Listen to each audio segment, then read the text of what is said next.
এই মুহূর্তের বড় খবর, আরজিকর কাণ্ডে তোলপাড়ের মধ্যে এবার সাগর দত্ত মেডিকেল কলেজে হামলার ঘটনা ঘটেছে। কলেজ কাউন্সিলের বৈঠক যখন চলছিল সেই সময় হামলার ঘটনা ঘটেছে। কলেজের যারা আন্দোলনকারী পড়ুয়া তাদের সঙ্গে কর্তৃপক্ষের বৈঠক চলাকালীন হামলা, পড়ুয়াদের একাংশ এবং বহিরাগতদের বিরুদ্ধে হামলা চালানোর অভিযোগ সামনে এসেছে।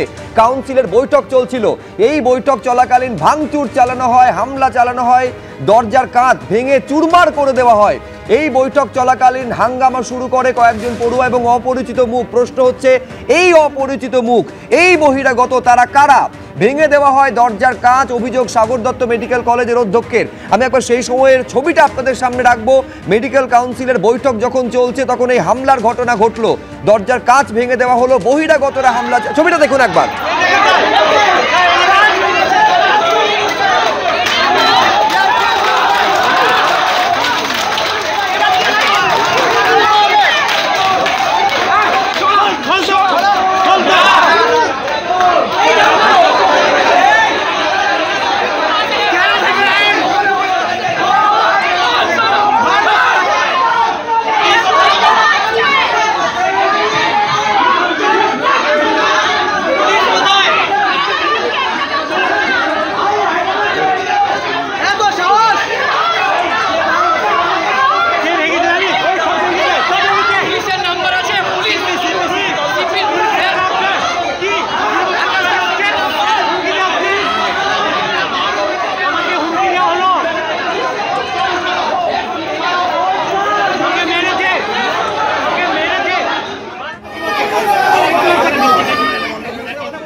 একেবারে স্পষ্টতা আপনাদের মনে থাকবে যে আরজিকর মেডিকেল কলেজে 14ই আগস্ট মধ্যরাতে হামলার ঘটনা ঘটলো, ভাঙচুর করে দেওয়া হলো, 18টা ডিপার্টমেন্ট ঘুরিয়ে দেওয়া হলো।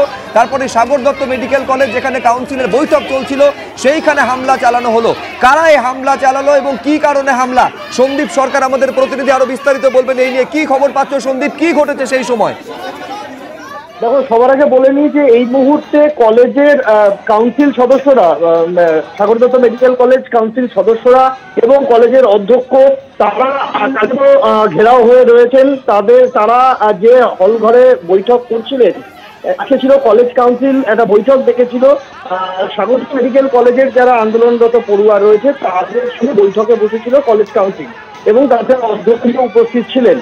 সেই বৈঠক যখন চলছে, অভিযোগ যে সেই সময় কলেজেরই ছাত্রদের একাংশ এবং তাদের মধ্যে বহিরাগত কিছু ছিলেন বলে অভিযোগ, তারা একযোগে হামলা চালায় ওই কলেজ কাউন্সিলের বৈঠকে এবং তারা জোর করে সেই হল ঘরের মধ্যে ঢুকতে চায় এবং সেই সময় দরজার ছিটকিনি আটকে দেওয়া হয় এদিক থেকে, অর্থাৎ যারা বৈঠক করছিলেন, কলেজ কাউন্সিলের সদস্যরা যারা ছিলেন, অন্যান্য অধ্যক্ষ ছিলেন, অধ্যাপকরা যারা ছিলেন, তারা ওই ছিটকিনি আটকে দেন এবং যাদের সঙ্গে বৈঠকটা চলছিল আন্দোলনকারী পড়ুয়া তারাও ওই ছিটকিনিটা আটকে দেয়।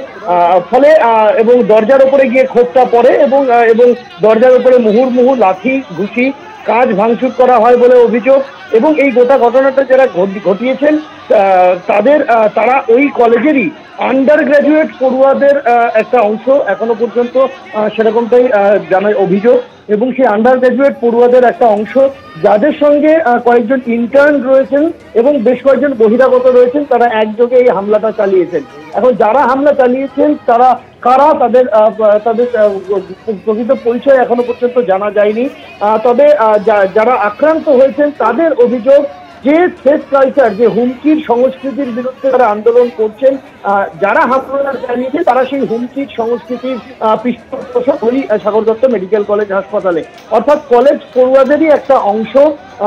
তারা যাদের বিরুদ্ধে আন্দোলন চলছে তাদেরই একটা অংশ এই হামলাটা চালিয়েছে বলে অভিযোগ। এখনো পর্যন্ত ওই কাউন্সিল হলের মধ্যেই ঘেরাও হয়ে আটকা পড়ে রয়েছেন কলেজের বহু অধ্যাপক, কেননা কলেজ কাউন্সিল বৈঠক চলাকালীন এই হামলা, একেবারে কলেজ কাউন্সিলের বৈঠক চলাকালীন এই হামলা চলেছে।